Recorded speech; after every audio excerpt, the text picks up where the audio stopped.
We're going to jump right in. We're in the series in the Gospel of John, and today we are picking up in chapter 5. If you got your Bibles, you can pull them out and open to chapter 5. If you don't have them, that's okay. It'll be on the screen behind me in just a second when I rewind here. But today we're going to be, what I've titled this message is simply this: 4 questions that will change your life.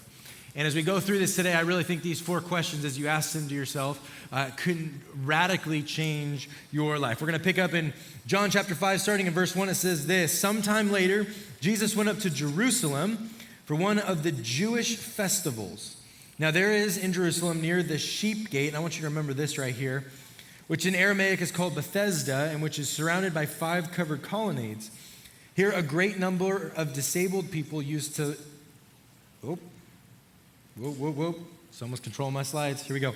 "Here a great number of disabled people used to lie, the blind, the lame, and the paralyzed." Now Jesus is headed back up to Jerusalem here, which is where the center of religion was, the center of worship, the kind of capital of Israel at that time, for one of the Jewish festivals. Now it doesn't say which one it is, but we can assume that this is a holiday where everybody's kind of coming into Jerusalem to celebrate. All of the religious leaders are going to be there.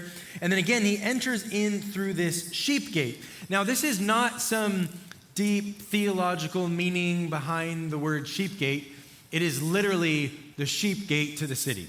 It's where all the shepherds would bring their sheep in and out of the city, and you can just imagine what that would have been like. And Jesus chooses to go through this gate rather than, maybe the front main gate with all the officials and religious leaders and all that. He comes through this sheep gate. It's probably covered in mud and dirt and poop, and it's this gross part of the city, right? We have a dog door in our house that's next to our sliding glass door to the backyard that our dogs come in and out of. And during the winter, it is the messiest spot in our house, right? They go out, they get mud on their paws, they come in, there's hair, there's all sorts of stuff. It's like, we try to put a mat there to clean it up.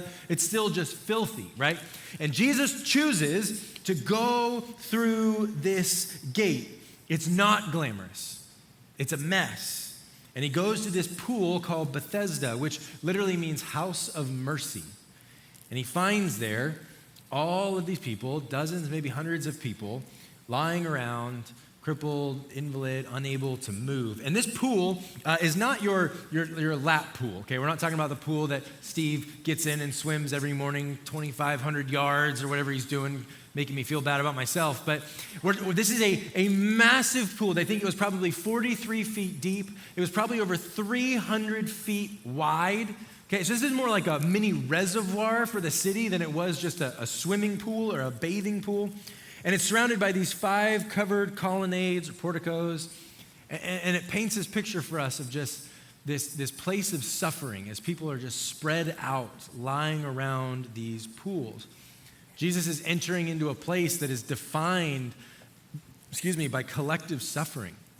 And as I was thinking about this in terms of our world right now, I go, what would this be like in our backyard, right? There's probably places all over the world that could really show a good example of collective suffering. But if you think just in our backyard, I'm like, this sounds a bit like the Tenderloin District in San Francisco, right? I was down there a few weeks ago. I had an appointment at the Sutter offices down there a couple blocks away. And as I was driving out, you just see, it's only 2 blocks away from the center of the Tenderloin. As you drive out, you just see people suffering on the streets, right? Strung out on drugs, laying on the sidewalks, peeing on the sidewalks, like their body is moving in ways that it shouldn't move. And I remember just looking around and thinking like, there's so much pain and suffering here. And yet Jesus chooses to walk through the sheep gate to these pools. He's going to the place where people are hurting the most. The first question I have for you today is, do I believe that Jesus sees me and pursues me? This is such an important part about Jesus that we need to recognize. And there's a subtitle to this series that we haven't really pushed around here, but we've called this the Gospel of John. And the subtitle has been the Jesus that most people miss. And I really don't want you to miss what Jesus is doing here and who he is. He is going to the place where the lowest in society are hanging out, the place that most other people probably would have tried to avoid. They probably would have done everything they could to not be where he is. And it's this beautiful example of what we are to be like as Christians and followers of Jesus, to go into the places of the most pain and suffering. In fact, in 249 AD, there was a plague that broke out in Alexandria and Carthage called the Plague of Cyprian. And the bishop of Alexandria writes about that time. His name was Dionysius, which is one of the names we're considering for our kid one day. It's not. But he writes and he says that many Christians showed unbounded love. They took charge of the sick, attended to their needs, and even drew on themselves the sickness of their neighbors.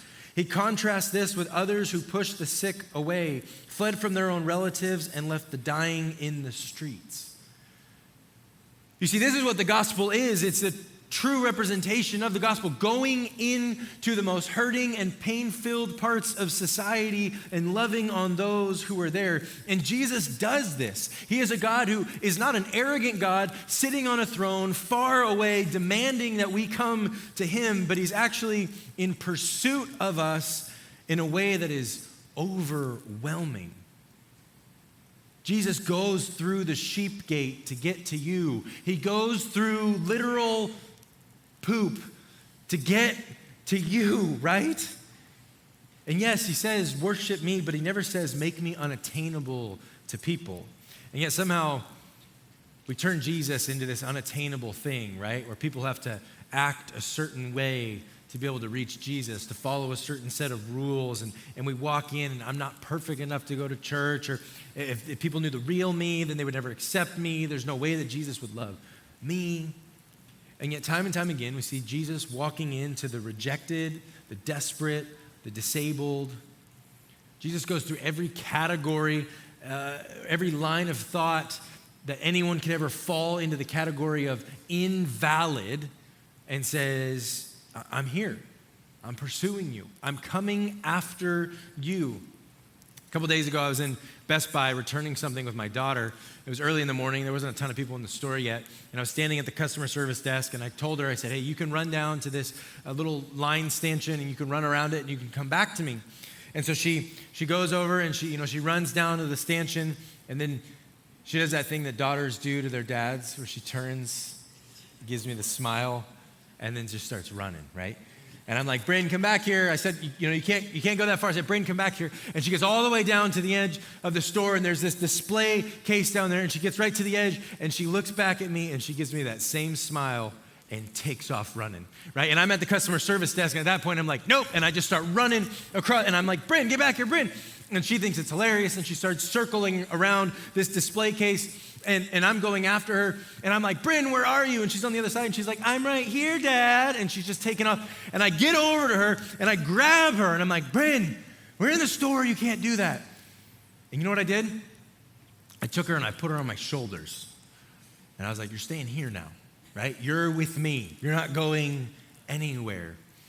And this wasn't in my notes, but I was thinking about this morning, and I'm like, I've heard before that shepherds would do the same thing with their sheep. This leave the 99 to go get the one. Well, what they would do is they would go after the one, and when they got to the one, they would actually take it and they would break its legs on purpose. And then the shepherd would put it over its shoulders and carry it every single day while that sheep healed. And he would talk to it throughout the day so that the sheep would learn the voice of the shepherd, and it wouldn't wander off from it again, because now it knows the voice of the one who's there to care for it. And I think that's what Jesus does, is he pursues us. He comes after us in our brokenness, and then he pulls us close and he says, I will not let you go. You're with me. Now the next verse, it tells us that there are 5 colonnades that support this pool area. And I just want to nerd out with you for a second. So if you've been zoned out, if you're kind of a history nerd or an archaeology nerd, like just tune in with me real quick here, because I think this is really interesting. They first found this site through archaeology in about 1888. They were digging it up, and they said, okay, we found the site. They said, but the 5 colonnades that John references here are not here. And then about 70 years later, in 1956 through 62, they actually did some more archaeology and excavation, and they found these 2 pools, and they found these 5 colonnades that John talked about. And this whole time, they were like, for that 70 years, they're like, well, maybe John got it wrong. Maybe John didn't actually know what he was talking about. He's not as reliable as we thought he was. And then they found this and they went, actually, we had it wrong, right? The Bible is way more accurate than we even thought it was. I just think that's really interesting and wanted to throw that in for today. We're going to jump into verse 5 now for the rest. I hope you found that as interesting as I did, which by the sound of it, none of you did. Okay, verse 5. One who was there had been an invalid for 38 years. 38 years. When Jesus saw him lying there and learned, and I want you to remember these words, saw and learned. We're going to come back to that he had been in this condition for a long time, he asked him, do you want to get well? Sir, the invalid replied, I have no one to help me into the pool when the water is stirred. While I am trying to get in, someone else goes down ahead of me. Then Jesus said to him, get up, pick up your mat, and walk. And at once the man was cured.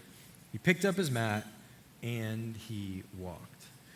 Now, I want you to realize this man has been laying here for 38 years. That is longer than I have been alive. And if you have your Bible out in front of you, you might notice that you might be thinking, well, Mason, you skipped a verse. You skipped verse 4. And I want to take a minute just to acknowledge this. Some of your Bibles will have a verse 4. Some of your Bibles are going to go from verse 3 to verse 5. And you're going to go, why? Do they not know how to count? What is going on? Well, every Bible translation has to make different decisions as they're translating the Bible. And originally there was a verse 4 with the manuscripts that we had, and some Bible translations keep that in. We have since found older, meaning closer to the time of Jesus, manuscripts that are even more reliable to the original manuscripts themselves. And so modern Bible translators will say, we actually want to stick with what is the most reliable. So oftentimes they'll put in a footnote at the bottom. This is what verse 4 says, in case you want to know it. And really, what was happening in verse 4 was this belief that the angels would come down and would stir the water, and the first person to get into the water would be healed. Okay, so that's kind of what it's referencing in this moment. And this man, for 38 years, right, the reality of his life is, yes, he was crippled. Yes, he was crippled, but he had become a victim to himself.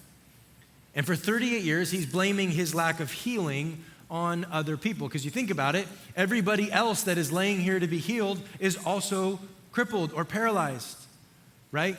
And he has become a victim unto himself. And I want to sit in this for a minute, because what I think Jesus is realizing here is that this man has let his handicap become his identity.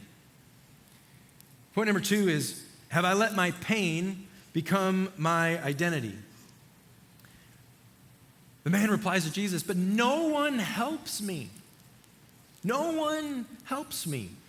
And you might think, well, that's really unlucky. This poor man. But 38 years? Surely in 38 years, you could get to the water first once, right? I tend to imagine, I don't know this for sure, but maybe he'd given up trying. Maybe he got into a place for his life where he said, I'm just never going to be the one, so I'm just going to sit here. He had taken on the victim mindset mentality that this is who he is now. 38 years of the same routines, relationships, excuses, community, and expectations, all built around his limitation in life. And church, for some of you in this room today, you're in the exact same position. Something has happened to you in your life. It was probably bad. It was probably valid for you to feel the injury like that. But instead of being somebody who was shaped by the fire and pushed through it, you've turned it into a badge of your identity. This is just who I am. And right now in our world, we have millions of different things that we use to identify ourselves with. People will ask you who you are, and you tell them what you do for work, or how many kids you have, right? Or where you went to school. They say, yeah, but who are you? And you say, well, I identify as an athlete or a student or a mom or dad or grandma or grandpa or whatever it may be. And they go, but who? What makes you you? Well, I'm a 49ers fan. I'm an Arsenal fan. I'm adopted. I'm abandoned. I'm divorced. I'm alone. And then, of course, there's all the sexual identity qualifiers that we now have before us, where we define ourselves with all these things. But hear me when I say this. Every single one of those titles is a secondary identity to who you are. Your primary identity in life is that as a child of God. That is first above everything else. Nothing goes above child of God. It doesn't matter if you're greedy or you're jealous or you're an addict or a rageaholic or a thief or a gossiper. None of those are your primary identity in life. You are a child of God. But what we do is we actually become very comfortable with the things that hurt us. We carry the weight of our past and we build homes inside of our brokenness. Why do we do this? Because I think it's easier for us to continue sitting in the suffering that we know rather than being willing to take the risk and the step into the freedom of the life that we don't know. I want to show you a clip of a guy, he's not a Christian, the podcaster, many of you may know him, his name is Theo Vaughn, and he actually talks about John 5 in his podcast. And again, he's not a Christian. He goes, I come across this story, and he starts reading it, and I think it's a fascinating look at where a lot of us are really at. So check this out. I don't know. I'm starting to just feel something different. And then I was looking on this Bible, and there's a story called John 5, and it's about a guy who's at these pools. And some people follow the Bible, some people don't. That's fine. And Jesus is at the pools, and it's in Bethesda, and there's a sick man there, and he's been sick for a long time. And Jesus asks him, "Do you want to be healed?" He asks him, "Do you want to be healed?" And that's a crazy question because, if I get healed, then I'm different. If somebody gets healed, they have a new story. So that's just been something that I've been having to ask myself. It's like, do I want to be healed? Do I really want something different? And sometimes a lot of the answer is no, I don't. I don't know if I'm scared of it. I don't know what I am. I don't know if I don't want to do what it takes to get. I can't even tell what it is. It's hard for me. Some of this stuff's a little bit hard for me to say. I don't even know why. But I think I want a new story. I don't know. I'm starting to just feel. I love that. Oh, disco lights. Do I want to be healed? Jesus asked this man this question, and I think Theo's response is actually a very real, raw one of do I? Yes, I think I want a new story, but do I actually want to be healed? And you think about this man lying on the mat. I've got my yoga mat here. And it's probably not the same as the man had back then. He didn't have Amazon Basics like I have today. But I want you to think about this, that it was probably a mat similar to this size, maybe a little bigger, maybe made of straw a little bit. But for 38 years, he would have been stuck down here on the ground. 38 years watching people walk by him, sitting in his brokenness and his mess. And I don't know about you guys, but if I do a workout on one of these mats, after 20 minutes, this mat starts to smell, right? And this man, he can't move himself. And so for 38 years, he's laying on this mat. It probably smells of sweat, of pee. He probably has wounds that are festering and oozing out onto this. It's not a comfy spot to be. And then you think, well, Jesus comes up to him and says, do you want to be healed? And of course we think, well, yes, I want to be healed, right? Of course, wouldn't you want to get off the mat? But the reality for this man is that this mat had become part of who he was. This mat was home. Do I really want to get up and change? And I think for many of us, we have things in our life that are just like this mat. Jesus comes to us and says, do you want to be healed of your anger? And you go, well, yes, I do, but I don't actually want to let go of my anger because my anger is what makes me feel good in life, right? I love that feeling of being mad at other people. Or Jesus comes along and goes, do you want to give up your resentment? And we go, well, Jesus, I want to be healed, but if I'm not resentful towards the people that hurt me anymore, it just means that they're getting away from it. I don't want to let go of that. Do you want to give up your bitterness? Well, no, Jesus, I need that. It's what makes me feel okay and right in life. And I think this question of do you want to be healed, it seems really simple at first. Well, yes. But it's actually a much more difficult question because it means we have to get up off the very thing that we know. We have to let go of it. It's no longer going to be part of us and our identity. And what I love about Jesus in this moment is it says that when Jesus walked up to the man on the mat, he saw him and learned of his condition.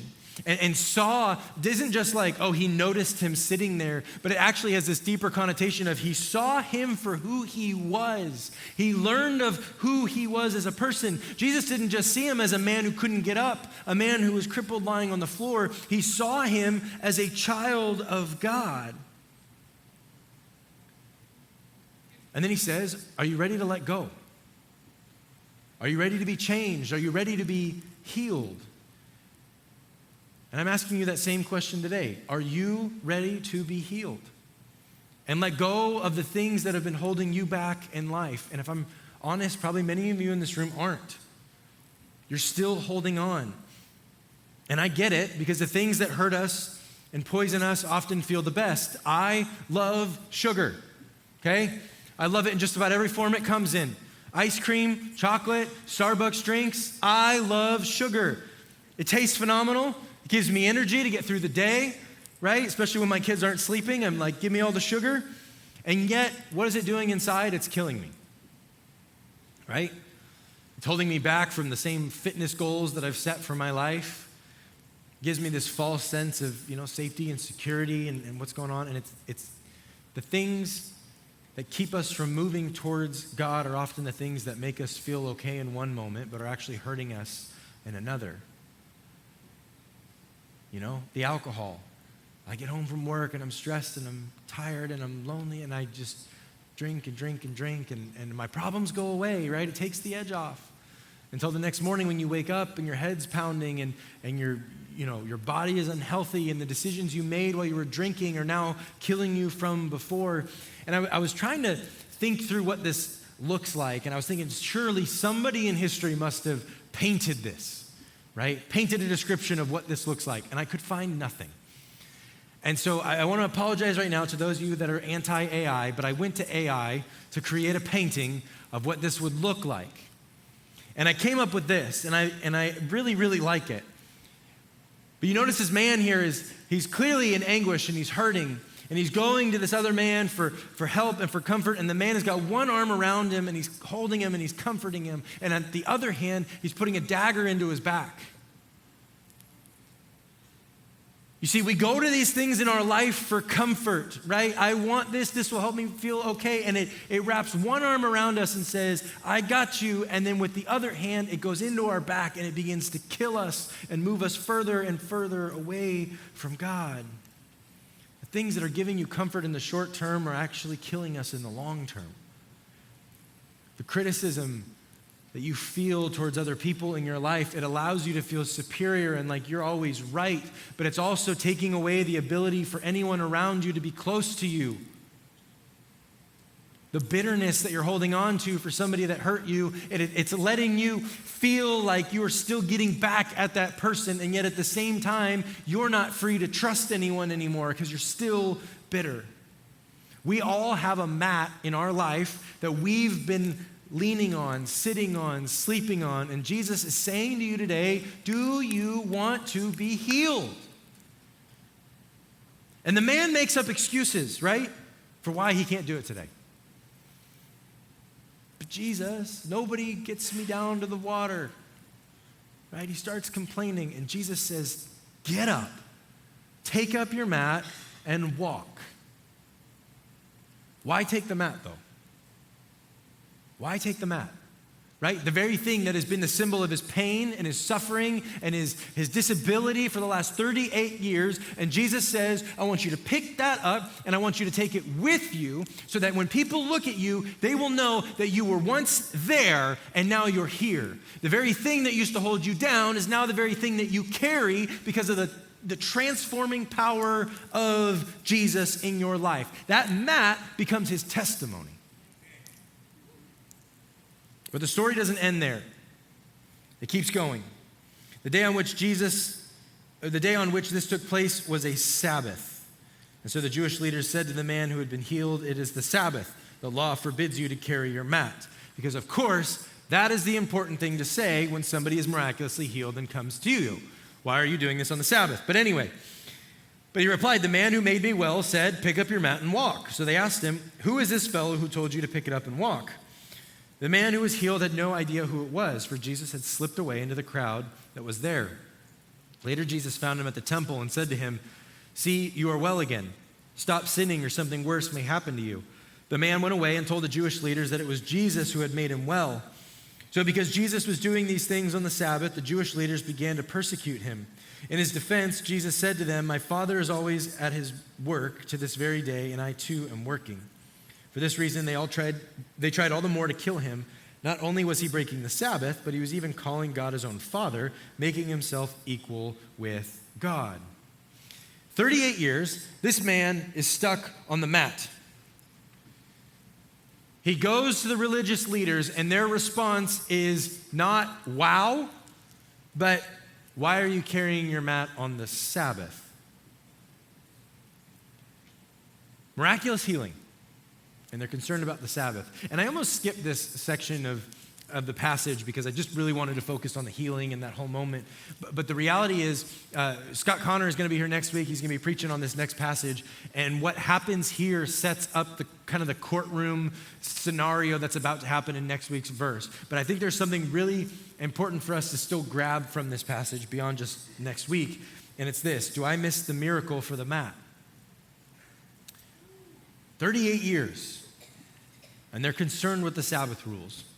Which, by the way, these are not the rules for the Sabbath from Scripture. These are the traditions for the Sabbath that have been established by the Jewish leaders. They were told to honor the Sabbath, and so they came up with their system of here's how we honor the Sabbath. We don't do these things. Nowhere in Scripture did it say you cannot carry your mat on the Sabbath day. These are artificial rules that were created, and they're more concerned with the rules they've made up than with the miracle that's right there in front of them. And it's a stark reminder for us that we can miss the movement of Jesus in our lives because someone doesn't come to Jesus the way that we expected or wanted them to. We can put up artificial requirements on people that they need to meet in order for them to walk through the doors of our church, when in reality, there should be no requirement on those front doors of our church. Anyone should be able to come in. And one of the prayers I pray all the time is, Lord, don't let me miss what you're doing because of my stubbornness. Please. It's my biggest fear in life and in ministry is that I get to the end and God goes, you missed what I was doing because you were stubborn and stuck in your own ways. I grew up hearing this phrase about the church, that it's not a museum of saints, but a hospital for sinners. And I've always loved that. And I want this building and the new building, when we tear this apart, to be a hospital for those who are hurting and in need. And if that is you, then I want you to know that you've walked into the right church today. We're glad you're here. I was talking in the lobby in between services with some people that just came up and they're like, I am hurting, but I'm glad I'm here. I hope you feel that in this room today. I hope that you know that you walked into the right church and that Jesus wants to meet you right now in this room, in your hurting and in your brokenness. But also, here's the thing about hospitals. Doctors and nurses aren't there to leave you broken. They're there to heal you. Jesus is in this room today to meet you as you are, broken, burdened, resentful, hurting. He sees you where you're at. He meets you where you're at, but he's not going to leave you where you're at. He's going to call you into something new. He's inviting you to get up and walk, to take the very thing that once harmed you, that held you back, and now to use it as part of your story and your testimony. But it starts with you being willing to let go. I've shared this example before, but it's just really good, so I'm going to share it again.